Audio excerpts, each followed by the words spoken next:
মৃত্যু আমার হবেই হবে, আমাকে একা চলে যেতেই হবে, সবাইকে রেখে আমাকে একাই ফিরতে হবে আমার আপন ঘরে, আমার কবরে, আমার হাসরে। অতএব আমাকে যেহেতু ফিরতেই হবে, আমাকে যেহেতু বন্ধু যেতেই হবে, যেখানে আমাকে নিশ্চিত যেতে হবে, এর জন্য প্রস্তুতি নেওয়াই ভালো। এটাই বুদ্ধিমানের উচিত। আজ যদি এমন হইতো কোনো না কোনো কৌশলে আমি মৃত্যু থেকে বাঁচতে পারে। আল্লাহ কোরআনে ওয়াদা দিছে, বান্দা একটা মাস রমজান তুমি যত্ন নিয়া রমজান মাসটা কাটাইবা, সবগুলো গুনাহ ছেড়ে দিবা, আমি আল্লাহ তাআলার হুকুমগুলো পালন করবা।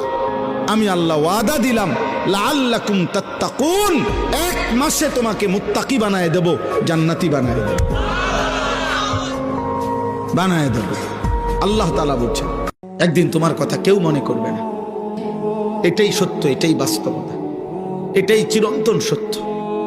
বন্ধুদের কারো মনে থাকবে না, আর বাকি স্থায়ী থাকবে শুধুমাত্র নেক আমল।